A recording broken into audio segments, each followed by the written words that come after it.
Hello and welcome to Fireside Fairytales. I'm Rory and you're watching Varietal literature, and that's a lot of titles out of nowhere. So let me just clarify what all that means. Varietal literature is a group of Vancouver writers where we basically run a YouTube channel and have a website, which there's links to in the description, where we have fun with narrative, whether that's our own stories, putting them up on the website or reading them live, which we were doing last week, I was doing last week, or whether that's actually writing things live with chat contribution and being a bit more silly, or whether it's today. Fireside Fairytales is where we just basically try to chill out and read some stories together of old fairy tales. Now, for my part, I'm a big Christmas guy. I've had my disputes over, how it gets celebrated and all that over the years. But for me, I really enjoy Christmas. And so we've been doing a lot of Christmas stories this month. And I just am going to continue that, frankly. So the one we're reading from today is actually a book that we've read some stuff from before, but it's a compendium. And if you click the title, you'll notice that there's this idea of a Danish Christmas tree with existential dread. That's not really clickbait, if I'm being honest. That is exactly what our first story is. It's a story of... If you don't know what existential dread is, if you've just kind of heard it tossed around and you don't know what that means, existential is a fancy way of saying, like, your existence, how you exist. And an existential dread is the sort of fear that your understanding of who you are and how you exist is ill-conceived or irrelevant to the universe, or is the more classical formulation of it. Good evening, GS. So we're going to look at a fir tree specifically, but it becomes a Christmas tree, that has existential dread. And then after that, when we're done that story, we will look at another story that is actually one of my, I think, favorite stories that we've read in our Christmas series so far. Not the favorite, but one of the favorites, which is a delightful story. It's probably my favorite story to do with elves. So we're going to look at a story to do with elves, also from the same collection, Children's Book of Christmas Stories. So yes, it's not clickbait.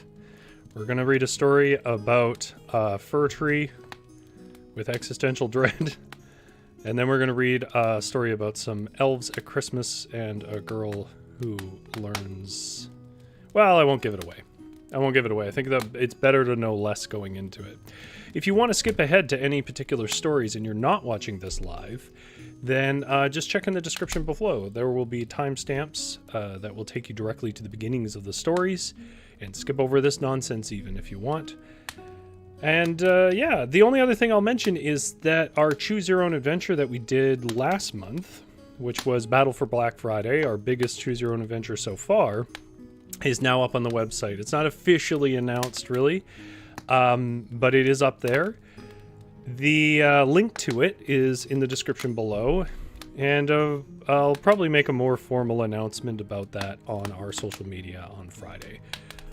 That's a big and complex one about sort of Norse battles set in a modern shopping context. If you wanted to watch the live streams too, that actual Choose Your Own Adventure page has the links to those as well.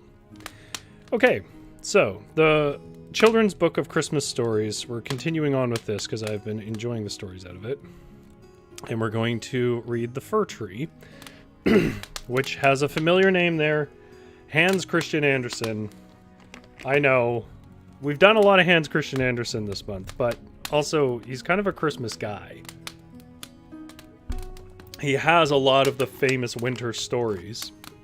The most famous one for modern audiences, of course, is he wrote The Snow Queen, which we read in our first month running as a channel, actually, in 2 parts. So The Snow Queen is the basis of Frozen, at least the first Frozen. I don't really think... I mean, basis is a broad the way to put it, too.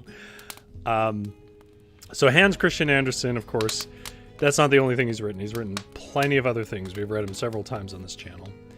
He is a Danish writer who is a little bit infamous for being kind of a downer. So it shouldn't be a surprise that the story about existential dread from Denmark is a Hans Christian Andersen story.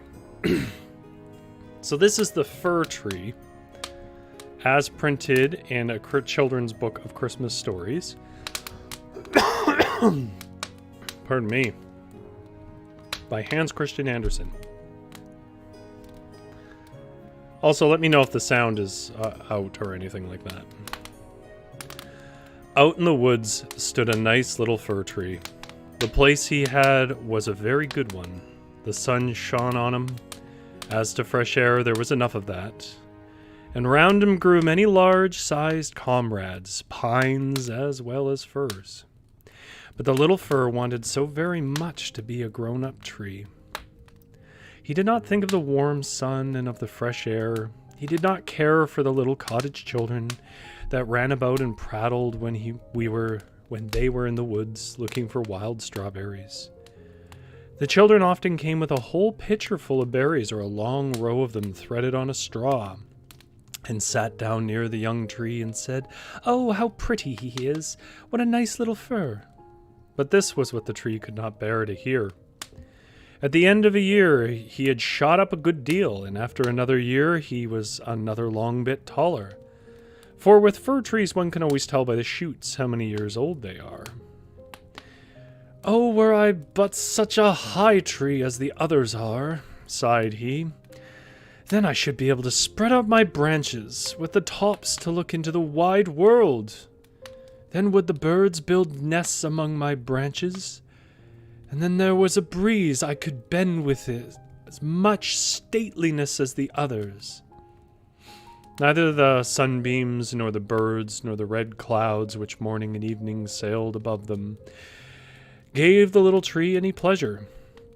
In winter, when the snow lay glittering on the ground, a hare would often come leaping along and jump right over the little tree. Oh, that made him so angry! But 2 winters were past, and in the third the tree was so large that the hare was obliged to go around it. To grow and grow, to get older and be tall, thought the tree. That, after all, is the most delightful thing in the world. In autumn, the woodcutters came and felled some of the largest trees. This happened every year, and the young fir tree, that had now grown to a very comely size, trembled at the sight. For the magnificent great trees fell to the earth with noise and cracking, and the branches were lopped off, and the trees looked long and bare. They were hardly to be recognized, and then they were laid in carts, and the horses dragged them out of the woods. Where did they go to? What became of them? In spring, when the swallows and the storks came, the tree asked them, Don't you know where they have been taken? Have you not met them anywhere?" The swallows did not know anything about it, but the stork looked musing, nodded his head, and said, "Yes, I think I know. I met many ships as I was flying hither from Egypt. On the ships were magnificent masts, and I venture to assert that it was they that smelt so of fir. I may congratulate you, for they lifted themselves on high most majestically." "Oh, were I but old enough to fly across the sea! But how does the sea look in reality? What is it like?" "That would take a long time to explain," said the stork. With these words, he went off. "Rejoice in thy growth," said the sunbeams. "Rejoice in thy vigorous growth, and in the fresh life that moveth within thee. And the wind kisseth the tree, and the dew wept tears over him, but the fir understood it not." When Christmas came, quite young trees were cut down. Trees, often which were not even large or of the same age as this fir tree, who could never rest, but always wanted to be off. These young trees, and they were always the finest looking, retained their branches. They were laid on carts, and the horses drew them out of the woods. "Where are they going to?" asked the fir. "They are not taller than I. There was one indeed that was considerably shorter. And why do they retain all their branches? Whither are they taken?" We know, chirped the sparrows. "We have peeped in at the windows in the town below. We know whither they are taken. The greatest splendor and the greatest magnificence one can imagine await them. We peeped through the windows and saw them planted in the middle of the warm room, and ornamented with the most splendid things, with gilded apples, with gingerbread, with toys, and many hundred lights." "And then?" asked the fir tree, trembling in every bough. "And then what happens then?" "We did not see anything more. It was incomparably beautiful." "I would fain know if I am destined for so glorious a career," cried the tree, rejoicing. "That is still better than to cross the sea. What a longing do I suffer! Were Christmas but come! I am now tall, and my branches spread like the others that were carried off last year. Oh, were I but already on the cart! Were I in the warm room with all the splendor and magnificence, yes, then something better, something still grander will surely follow. Or wherefore should they thus ornament me? Something better, something still grander must follow. But what? Oh, how I long, how I suffer! I do not know myself. What is the matter with me?" "Rejoice in our presence," said the air and the sunlight. "Rejoice in thy own fresh youth." But the tree did not rejoice at all. He grew and was green both winter and summer. People that saw him said, "What a fine tree." And towards Christmas he was one of the first that was cut down. The axe struck deep into the very pith. The tree fell to the earth with a sigh. He felt a pang. It was like a swoon. He could not think of happiness, for he was sorrowful at being separated from his home, from the place where he'd sprung up. He knew well that he should never see his dear old comrades, the little bushes and flowers around him any more, perhaps not even the birds. The departure was not at all agreeable. Man, this fir tree, not happy with anything. The tree only came to himself when he was unloaded in a courtyard with the other trees, and heard a man say, "That one is splendid. We don't want the others." Then 2 servants came in rich livery and carried the fir trees into a large and splendid drawing room. Portraits were hanging on the walls, and near the white porcelain stoves stood 2 large Chinese vases with lions on the covers. There, too, were large easy chairs, silken sofas, large tables full of picture books, and full of toys worth hundreds and hundreds of crowns. At least the children said so. And the fir tree was stuck upright in a cask that was filled with sand. But no one could see that it was a cask, for green cloth was hung around it, and it stood on a large, gaily colored carpet. Oh, how the tree quivered! What was to happen? The servants, as well as the young ladies, decorated it. On one branch there hung little nets cut out of colored paper, and each net was filled with sugar plums, and among the other boughs gilded apples and walnuts were suspended, looking as though they'd grown there, and little blue and white tapers were placed among the leaves. Dolls that looked for all the world like men, the tree had never beheld such before, were seen among the foliage, and at the very top a large star of gold tinsel was fixed. It was really splendid, beyond description splendid. "This evening," said they all, "how it will shine this evening!"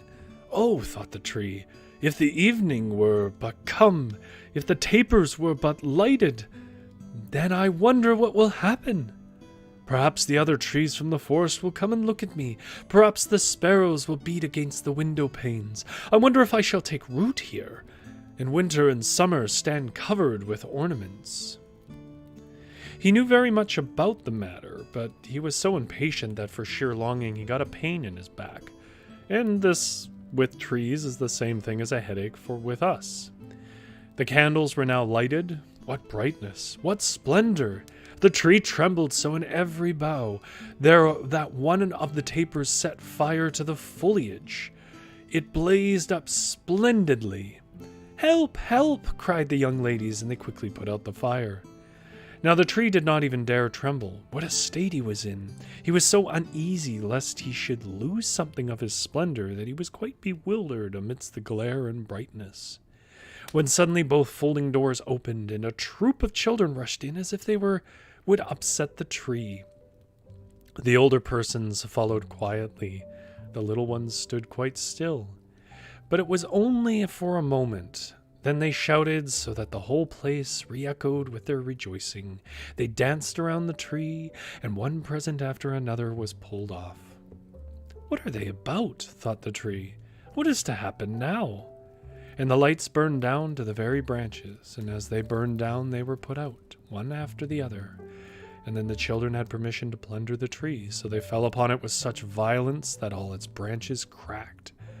If it had not been fixed firmly in the cask, it would certainly have tumbled down. The children danced about with their beautiful playthings. No one looked at the tree except the old nurse, who peeped between the branches. But it was only to see if there was a fig or an apple left that had been forgotten. "A story! A story!" cried the children, drawing a little fat man toward the seat. He seated himself under it and said, "Well, now we are in the shade, and the tree can listen too. But I shall tell you only one story. Now, which will you have? The one about Ivedi, or about Klumpy Dumpy, who tumbled downstairs and yet after all came to the throne and married the princess?" "Ivedi, cried some. "Klumpy Dumpy," cried the others. There was such a bawling and screaming, the fir tree alone was silent, and he thought to himself, "Am I not to bawl with the rest? Am I to do nothing whatever?" For he was one of the company, and had done what he had to do. And the man told about Klumpy Dumpy that tumbled down, who, notwithstanding, came to the throne, and at last married the princess. And the children clapped their hands and cried out, "Oh, go on, do go on!" They wanted to hear about Ivedi too, but the little man told them only about Klumpy Dumpy. The fir tree stood quite still and absorbed in thought. The birds in the woods had never related the likes of this. Klumpy Dumpy fell down the stairs, and yet he married the princess? Yes, that's the way of the world, thought the fir tree, and believed it all, because the man who told the story was so good-looking. Well, who knows? Perhaps I may fall downstairs too and get a princess as a wife. And he looked forward with joy to the morrow, when he hoped to be decked out again with lights, playthings, fruits, and tinsel. I won't tremble tomorrow, thought the fir tree. I will enjoy to the full all my splendor. Tomorrow I shall hear again the story of Klumpy Dumpy, and perhaps that of Ivedi too. And the whole night the tree stood still in deep thought. In the morning the servant and the housemaid came in. Now then the splendor will begin again, thought the fir. But they dragged him out of the room and up the stairs into the loft. And here in a dark corner where no daylight could enter, they left him. What's the meaning of this? Thought the tree. What am I to do here? What shall I hear now, I wonder?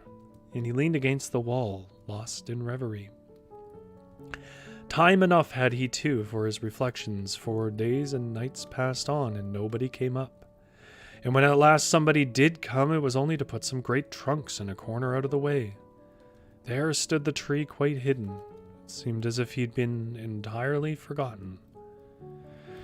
"'Tis now winter out of doors," thought the tree. "The earth is hard and covered with snow. Men cannot plant me now, and therefore I've been put up here under shelter till the springtime comes. How thoughtful that is! How kind man is, after all! If it only were not so dark here and so terribly lonely. Not even a hare.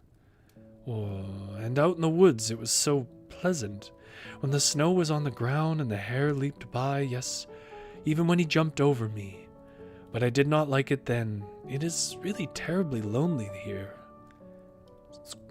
I'm going to get some water before I do a mouse.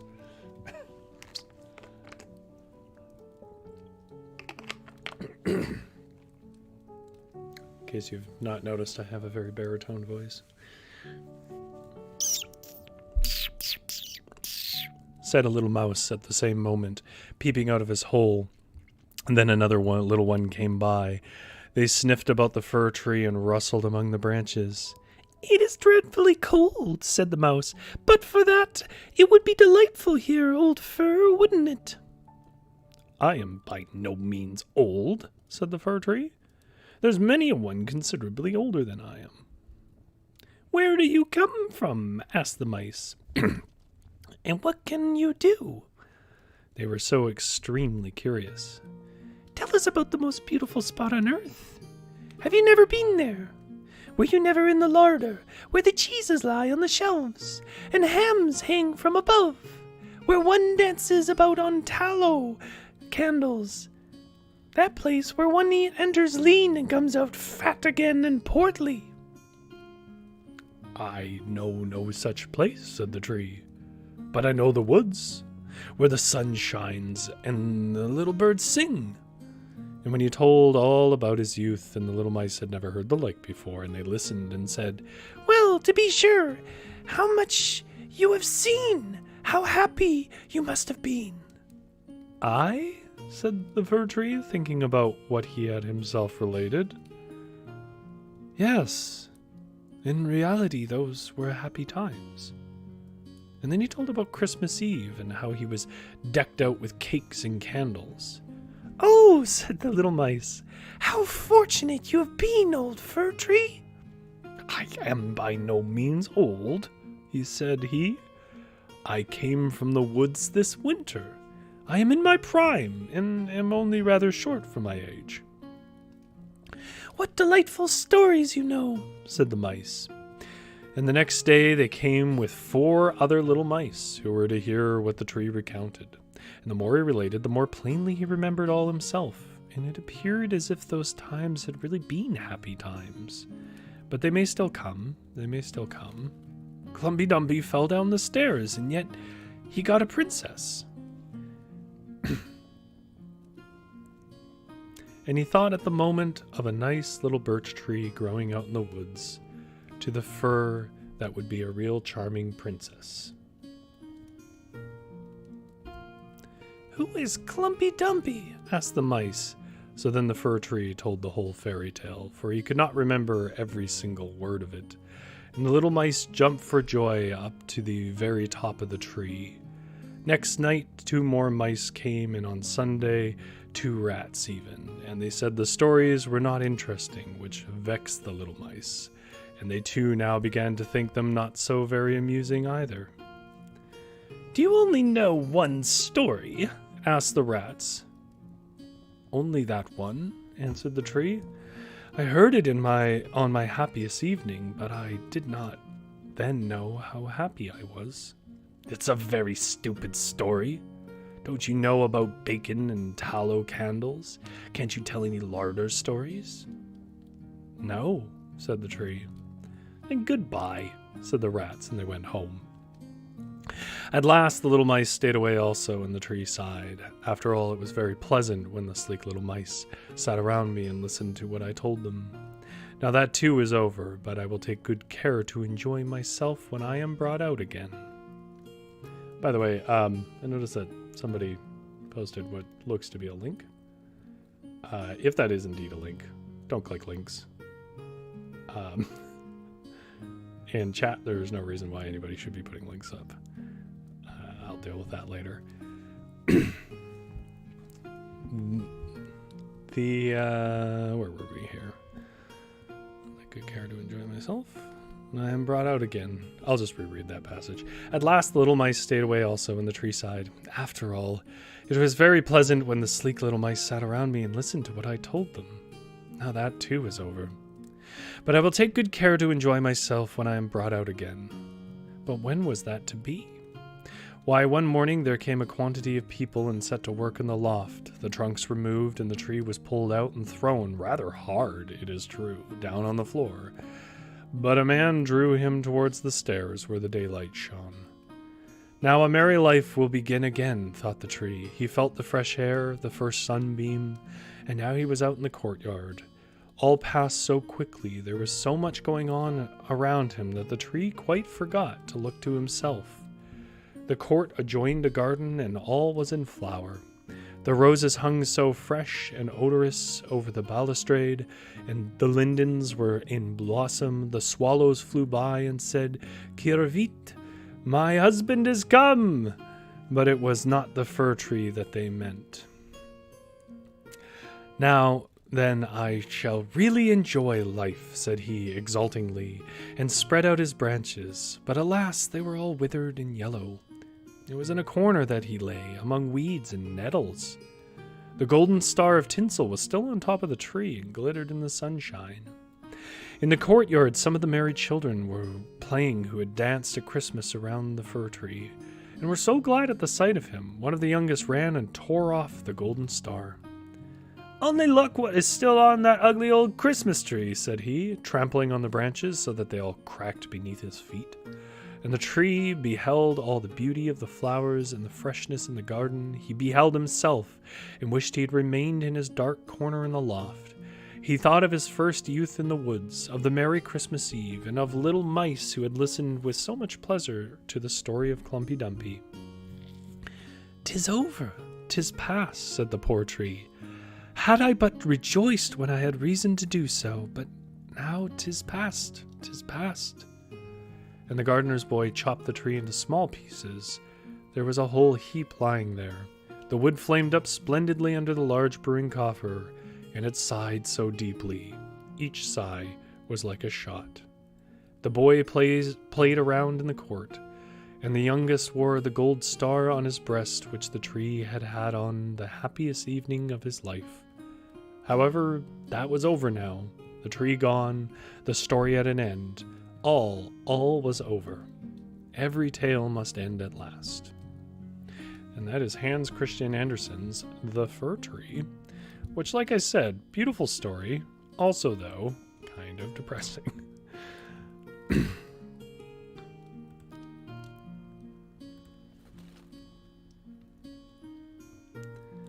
we are. Sorry, just dealing with the chat there.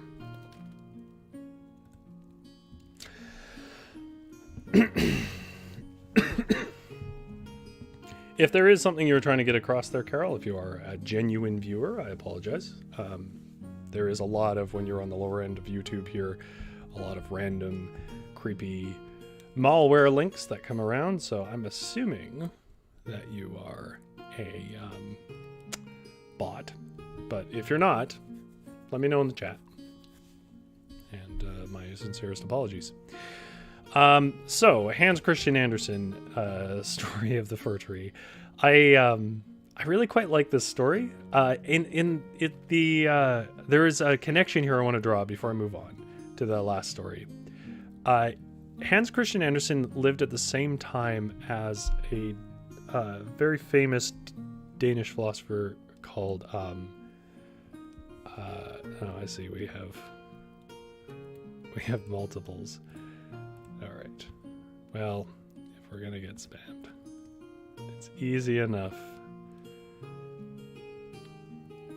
to just get rid of you. And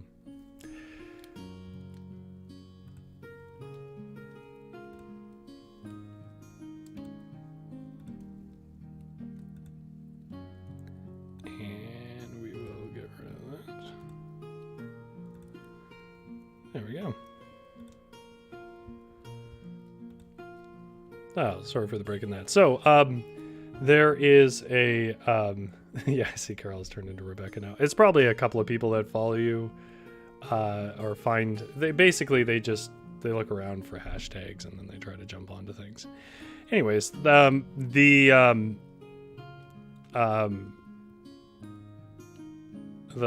I was going to say was, Søren Kierkegaard was a Danish philosopher who, actually know a fair bit about because my degree is in philosophy and psychology. Soren Kierkegaard lived at the same time as Hans Christian Andersen and knew him, and I had talked about him in writing, and not in the most complimentary way, mind you, but I'm going to say that maybe Kierkegaard was the problem there. He was also not a particularly friendly guy. But Kierkegaard ran in what you would call a proto-existentialist kind of field. So a proto being because existentialism wasn't really established as a philosophy at that point. And if you don't know what the existentialism is, I mean, I could, but it would be most of the chat. It would be most of this, this stream. So I'm not going to do that. But existentialism is, wasn't quite established until the turn of the century, and he was writing about sort of before it, but they influenced it. But this story is very existential because the message of the story is obviously living in the moment. So you see the tree in the early part of the story spends all his time thinking about where he's going to go, and when he gets there, he'll be happy.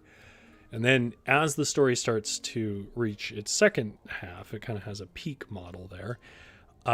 You notice that the tree starts to reflect on all these memories where it was happy.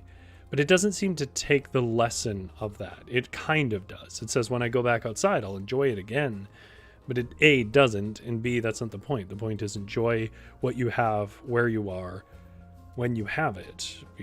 And that is, in a nutshell, very existentialist. If you want to know a more technical definition, existentialism is the view that existence precedes essence. Which is why I'm not going to explain anything more, because I think that phrase either meant, or you already knew what that meant, or you have no idea what I just said.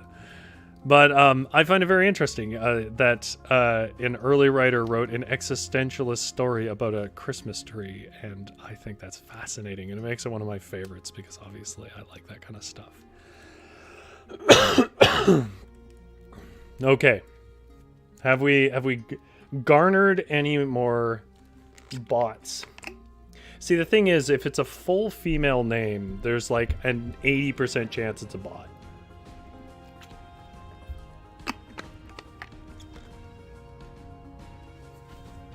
Okay.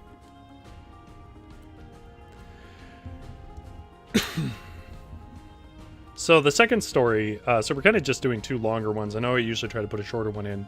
The second story here is actually my personal favorite we're covering tonight. This music seems like it's got a little loud. Let's take that down for a second. This is Toinette and the Elves, and it's, I believe, from another... No, that's another story I was reading that I chose not to read. This is from Susan Coolidge, which is the a pen name of a lady whose name I forget because it is complex, but she wrote quite a few stories of varying types, but she seemed to write basically a young adult book before the turn of the century, or sort of around the turn of the century.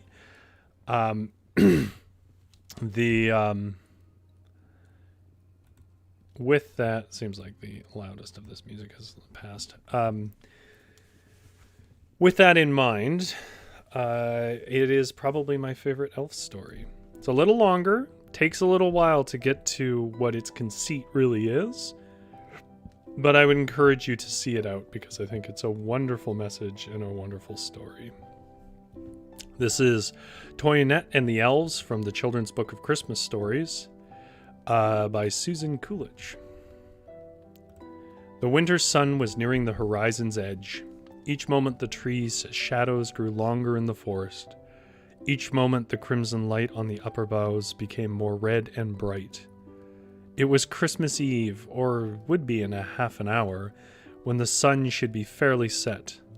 But it did not feel like Christmas, for the afternoon was mild and sweet, and the wind in the leafless boughs sang as it moved about as though to imitate the vanished birds.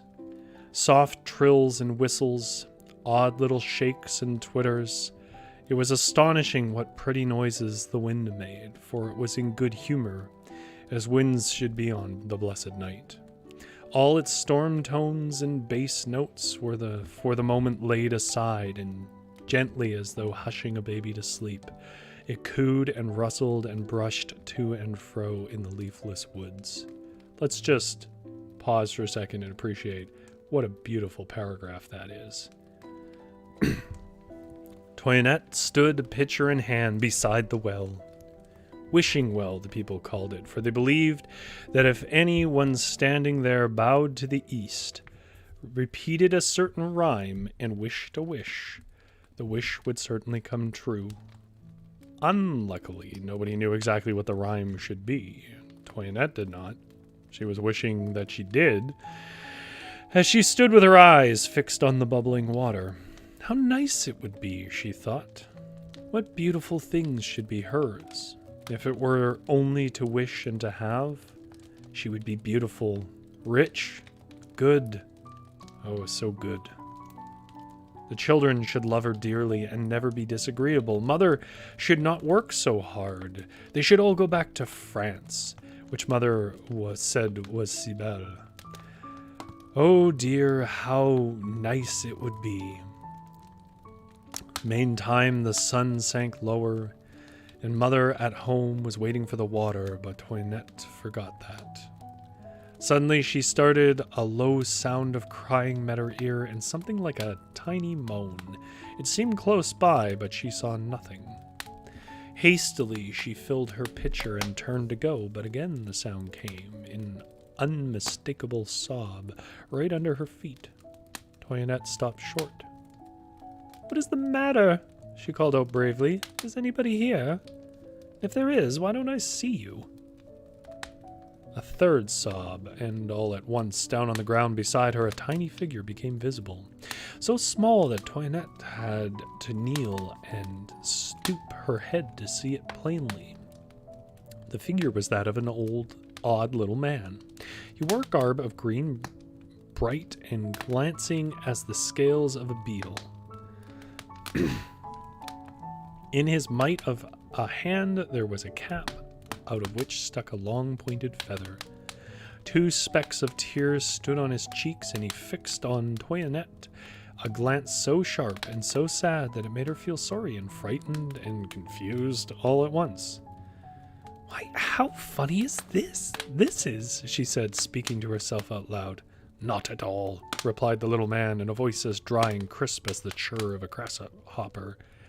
"Anything but funny. I wish you wouldn't use such words. It hurts my feelings, Toinette."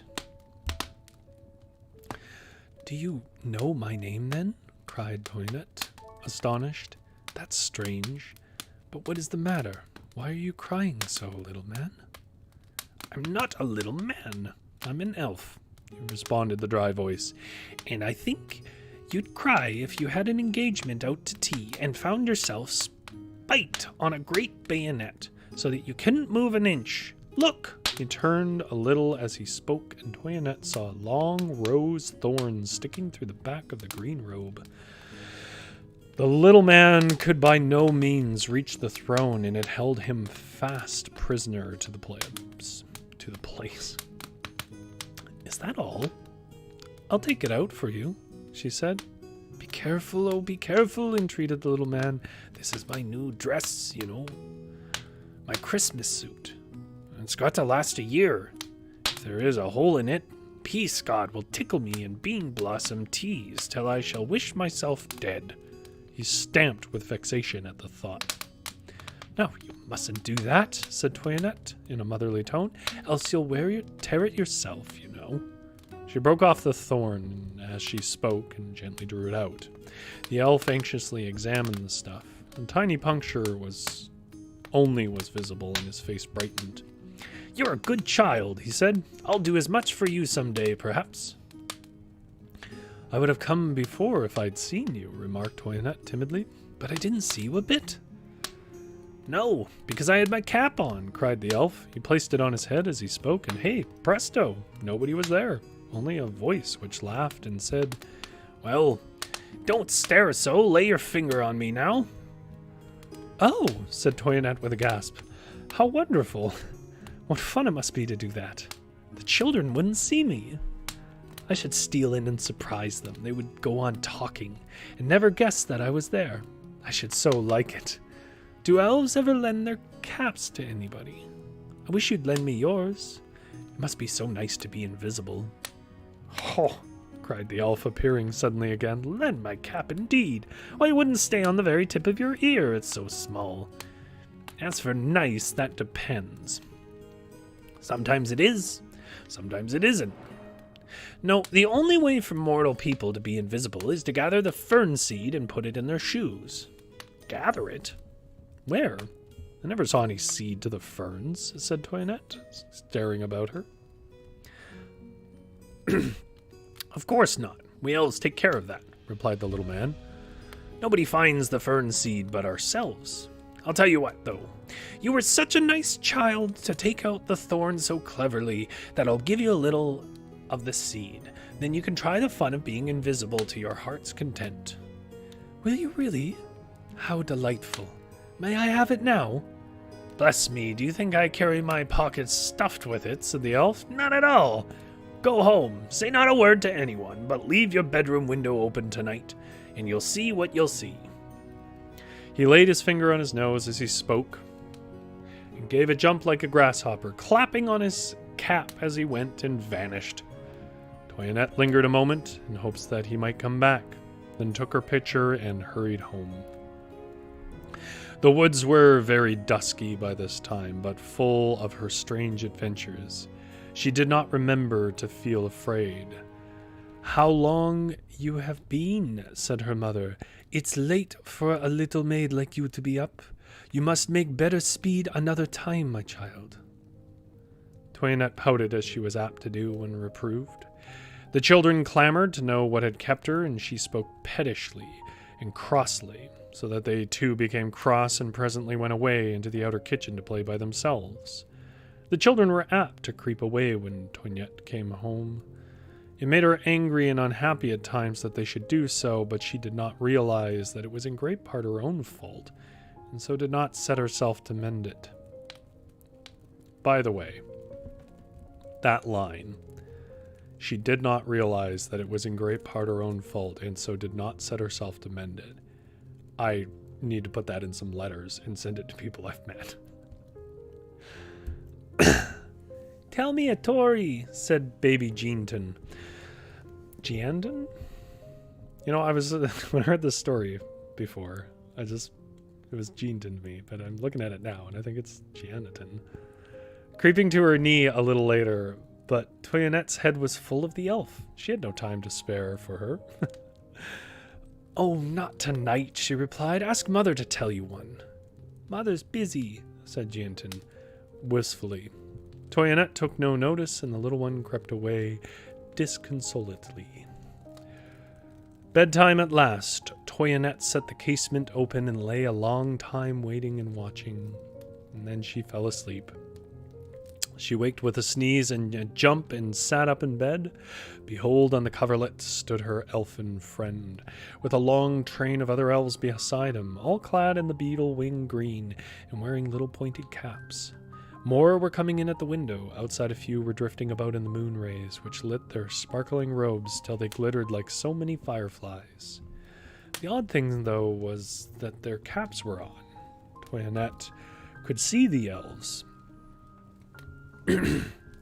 distinctly, and this surprised her so much that again she thought out loud and said, How funny!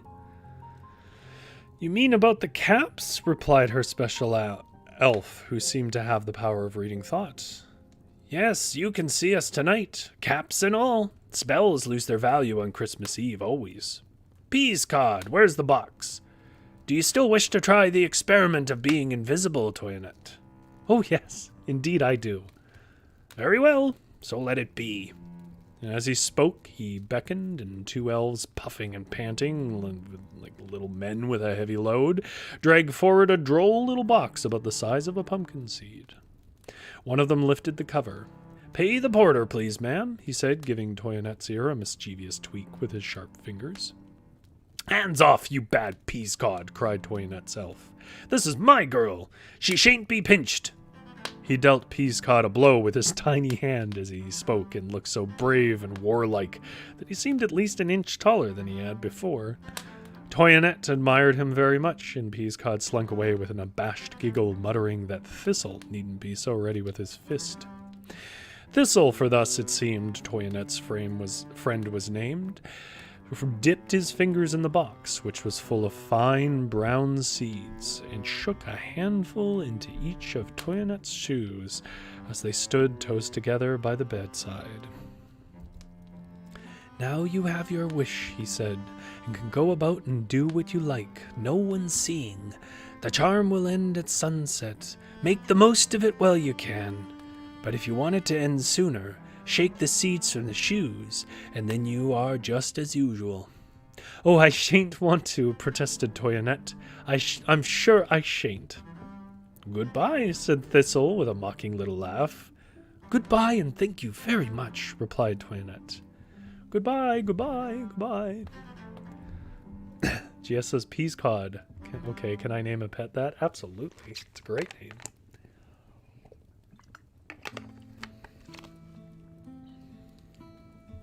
Replied the other elves in shrill chorus, which I cannot do.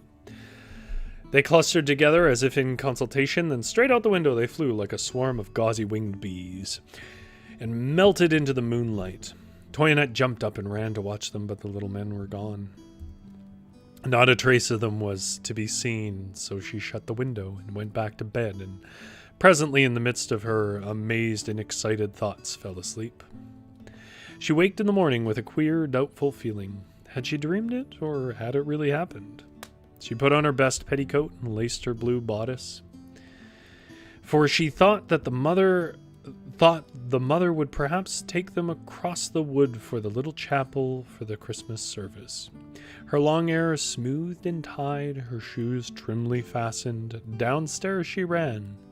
The mother was stirring porridge over the fire. Toinette went close to her, but she did not move or turn her head. "How late the children are," she said at last, lifting the boiling pot on the hob. There she went to the stair foot and called, "Mark, Jeanton, Pierre, Marie, breakfast is ready, my children. Toinette, but where then is Toinette? She used to be down long before this." "Toinette isn't upstairs," said Marie from above. "Her door is wide open, and she isn't here." "That is strange," said the mother. "I have been in an hour, and she has not passed this way since." She went to the outer door and called, "Toinette, Toinette," passing close to Toinette as she did so, and looking straight at her with unseeing eyes. Toinette, half frightened, half pleased, giggled low to herself. She really was invisible then. How strange it seemed, and what fun it was going to be. The children sat down to breakfast. Little Jeanton? I still don't know. Jean? We're calling it Jean from now on. As the youngest sang grace, the mother distributed the porridge and gave each a spoon, but she looked anxious. "Where can Toinette have gone?" she said to herself. Toinette was conscience pricked. She was half inclined to dispel the charm on the spot, but just then she caught a whisper from Pierre to Mark, which so surprised her as to put the idea out of her head. "Perhaps a wolf has eaten her up. Great big wolf like Capuchin Rouge, you know?" This was what Pierre said, and Mark answered unfeelingly, "If he has, I shall ask Mother to let me have her room for my own." Poor Toinette, her cheeks burned and her eyes filled with tears at this. Didn't the boys love her a bit then? Next she grew angry and longed to box Mark's ears, only she recollected in time that she was invisible. What a bad boy he was, she thought. The smoking porridge reminded her that she was hungry, so brushing away the tears, she slipped a spoon off the table, and whenever she found the chance, dipped it into the bowl for a mouthful. The porridge disappeared rapidly. "I want some more," said Jean. "Bless me, how fast you've eaten," said the mother, turning to the bowl. This made Toinette laugh, which shook her spoon, and a drop of that hot mixture fell right on the tip of Marie's nose as she sat with upturned face waiting for her second helping. Marie gave a little scream. "What is it?" "What? What is it?" said the mother. "Hot water right in my face," sputtered Marie. "Water?" cried Mark. It's porridge. You spatter with your spoon. Eat more carefully, my child, said the mother. Toinette laughed again as she heard her. After all, there was some fun in being invisible. The morning went by constantly. The mother went to the door and, shading her eyes with her hands, looked out in hopes of seeing a little figure come down the wood path, for she thought perhaps the child went to spring after water and fell asleep there. The children played happily meanwhile. They were used to doing without Toinette, and did not seem to miss her, except now and then baby Jean said, "Poor Toinette is gone. Not here, all gone." "Well, what if she has?" said Mark, at last, looking up from the wooden cup he was carving for Marie's doll. "We can play all the better." Mark was a bold, outspoken boy who always told his whole mind about things. "If she were here," he went on, "she'd only scold and interfere. Toinette almost always scolds. I like to have her go away. It makes her pleasanter." "It is rather pleasanter," admitted Marie. "Only I'd like her to be having a nice time somewhere else." "Bother about Toinette," cried Pierre. "Let's play My Godmother Has Cabbage to Sell, a game I could find nothing on. So if anybody knows what that game is, let me know. I'm desperately curious." I don't think Toinette had ever felt so unhappy in her life as when she stood by unseen and heard the children say these words. She had never meant to be unkind to them, but she was quick-tempered, dreamy, wrapped up in herself. She did not like being interrupted by them. It put her out. And she spoke sharply and was cross. She had taken it for granted that the others must love her by a sort of right, and that knowledge that they did not grieved over very much. Creeping away, she hid herself in the woods. It was a sparkling day, but the sun did not look so bright as usual. Cuddled down under a rose bush, Toinette sat sobbing as if her heart would break at the recollection of the speeches she had overheard. By and by, a little voice within her woke up and began to make itself audible. All of us know this little voice. We call it conscience. Jean missed me, she thought.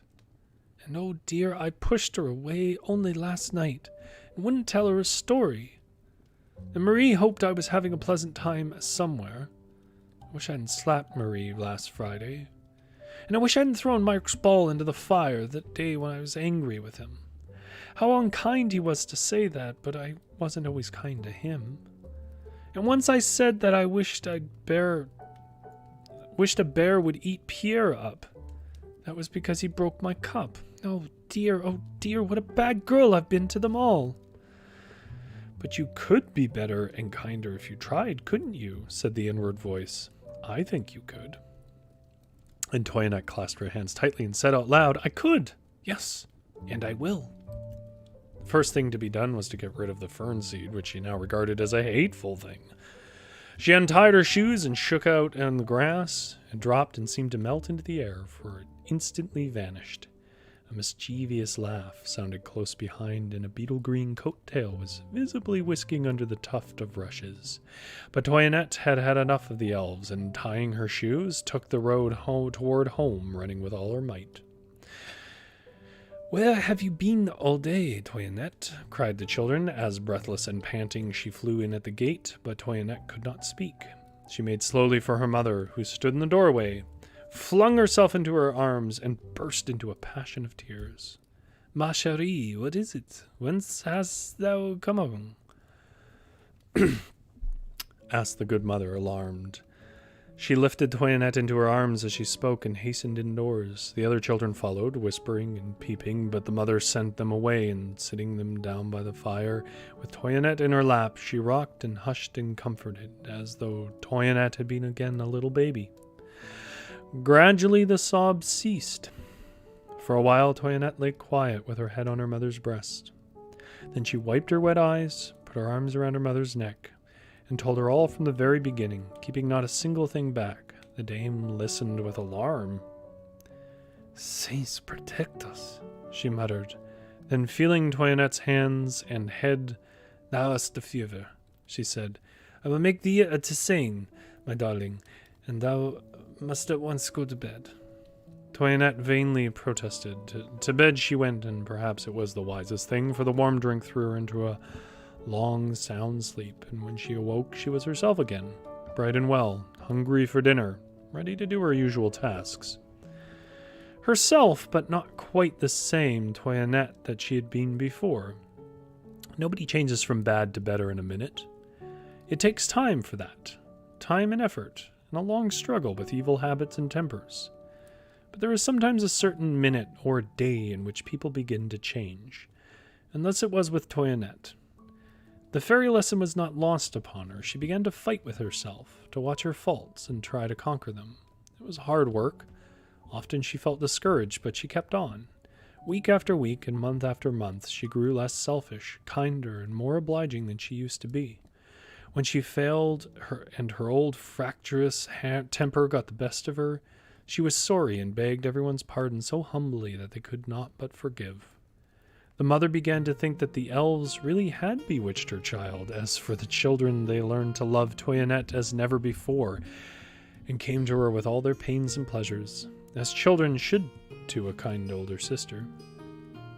Each fresh proof of this, every kiss from Jean, every confidence from Mark, was a comfort to Toinette, for she never forgot Christmas Day and felt that no trouble was too much to wipe out that unhappy recollection. "I think they like me better than they did then," she would say. But then the thought came, "Oh, but perhaps if I were invisible again, if they did not know I was there, I might hear something that make me feel as badly as I did that morning." These thoughts were part of the bitter fruit of the fairy fern seed.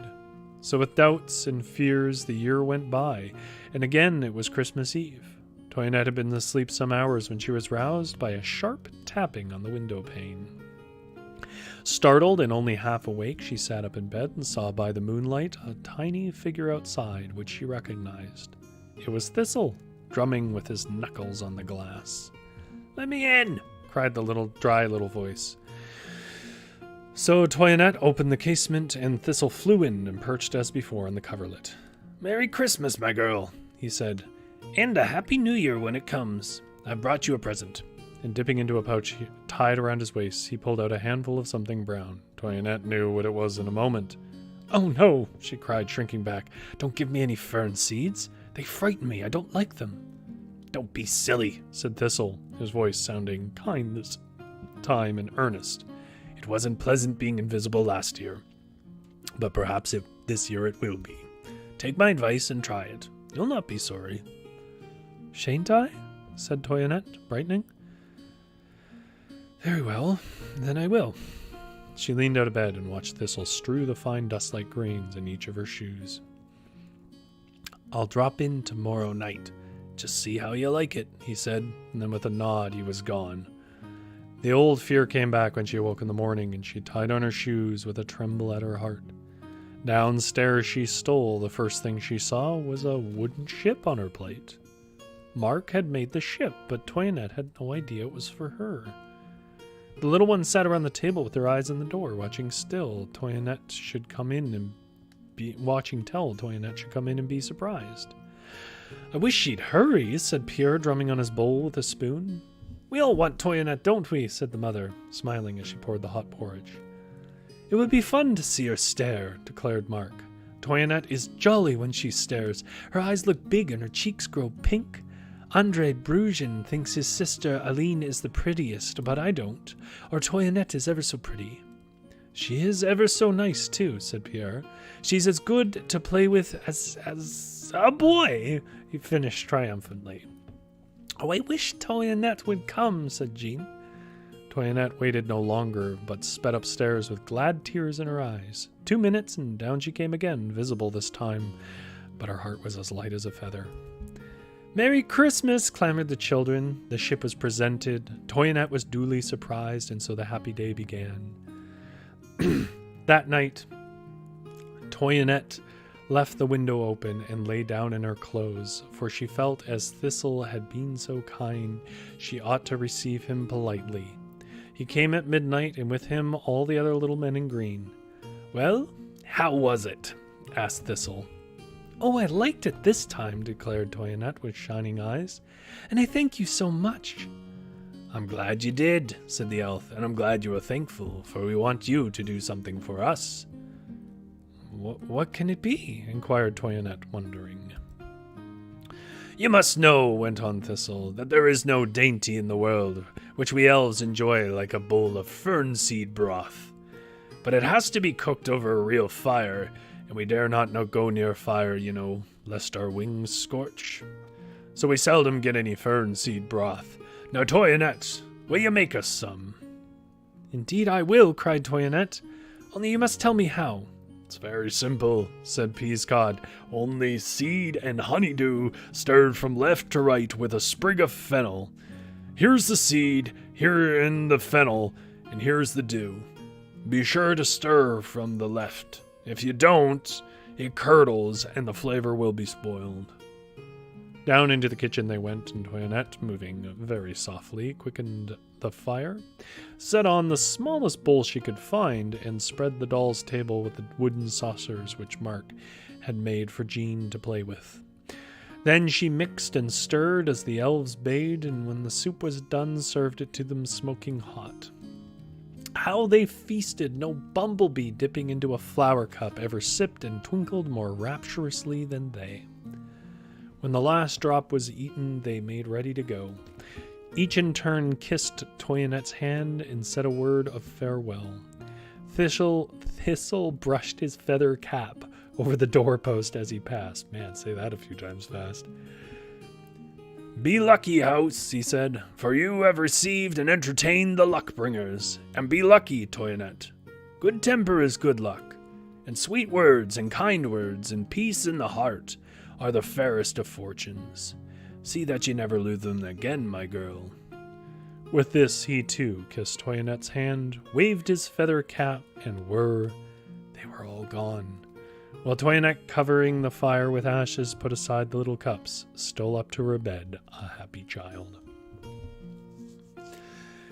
So why is that one of my favorites? Well, I'm going to highlight one passage here that is really what marks it out to me. There's a reason why it's my favorite. Well, not my favorite. It's a reason why it's one of my favorites. It might be my favorite elf story. I'm not sure. That's a hard call to make. And it's because of this line here. Nobody changes from bad to better in a minute. It takes time for that, time and effort, and a long struggle with evil habits and tempers, and how it goes on. I won't repeat it all. And I feel like there's two ways you can write a story moments like that.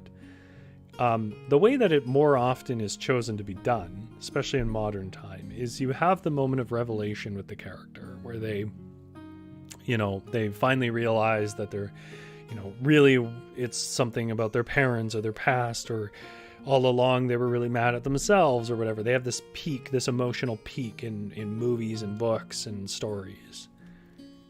Once they know that is their problem, they're fine. Like, they might make a couple of mistakes, but for the most part, they're a different person. And, I think the most famous example of this, and it's not really a criticism exactly, but it is a bit problematic for a reason I'll say in a moment, is like, Christmas Carol, right? He spends a lifetime being just a savage, capitalistic jerk, Ebenezer Scrooge. And then in an evening, he sees some, phenomenal stuff. And then the next day, he's just the best person in the world. And the thing is like, that's very gratifying to read in a story. It's a great emotional payoff. And I think that stories should probably, sometimes really that's the pace of it. It really should go that way. It's already sort of established itself a bit unreal. The thing is, though, I think when you see that so often in stories, you start to live in a reality where you expect that to be the case. You expect that the moment of revelation is the moment of change. Revelation is not a change, and this points that out very well. It says, where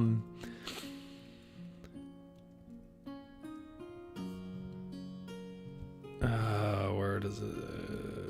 but there is sometimes a certain minute or day in which people begin to change, and thus it was with Toinette. So yeah, like there's a moment of revelation.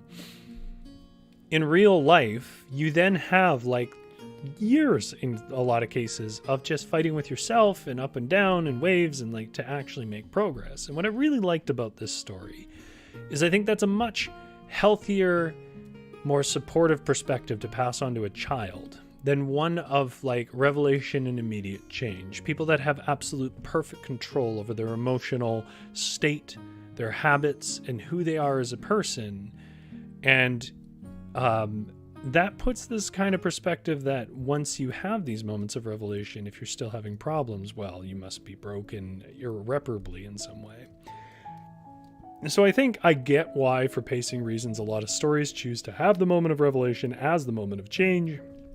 But I really, really like that this story, while it does extend a little longer than a normal fairy tale story for it, chooses instead to stretch out the moment of change. We don't see it, so I guess maybe it has the same sort of psychological impact, but it is, described in this sort of summary paragraph. I really like that. You don't see that often, especially in old stories. You see a lot of like immediate resolution and everybody's happy. I really, really like that, and I like that so much that it's one of the reasons why I really like that story. Oh look, Angel's back.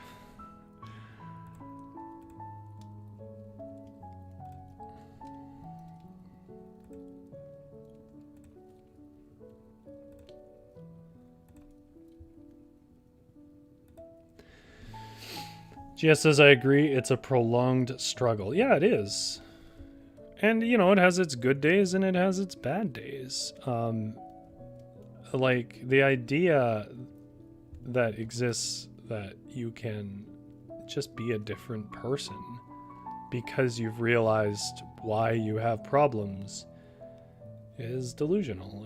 It's unhealthy. It's a perspective and an expectation to be pushed on somebody that no human being is ever going to live up to. And so given that a lot of these stories are aimed towards children, though I think some of them I really got to wonder how many children they've met and don't see, like that Hans Christian Andersen one is clearly an old man talking about his life. It doesn't really feel like a story that means much to kids. So I think sometimes that doesn't play out. But for the most part, there's stories that are aimed at children, and I think if you want to give children a healthier perspective on what they can expect when they realize that they are, maybe unpopular because they're mean, well, you can expect that it takes a while, and it's a lot of struggle, and it's not always clear, and you relapse into those problems. And I really like that story did that. So I really enjoyed it, and I enjoyed the other story because I think that Hans Christian Andersen is the right mix of this delightful kind of drama and just weirdly bleak. Always just so like almost cruel in its bleakness. Okay, well, nobody really wants to listen to me ramble, so thank you so much for everybody coming by. I hope you get a good rest in the cabin tonight. I hope my story helps you rest. If you are interested in something a little higher energy and a little more fun and silly, come back here Thursday at 6:30. We will be streaming the Varietal show, where we write stories live, or we kind of do improv stuff, but with writing. And it can be really unpredictable and really fun. Sometimes it's really dumb and goes terrible, and sometimes we accidentally write a good story. But it's really fun to be in the chat with that one, so you should come check it out. Thank you so much for coming by tonight. Thank you, Jess, for being in the chat. And thank you to all the bots for posting your nonsense. It was good humor. I appreciate everybody who is watching, whether you were in the chat or whether you are a lurker. You are appreciated. I don't know you, but I do appreciate you. And I think you're a very special person, I'm sure. Just the way you are, as Mr. Rogers would say. Have a good night and get a good sleep. Take care of yourself.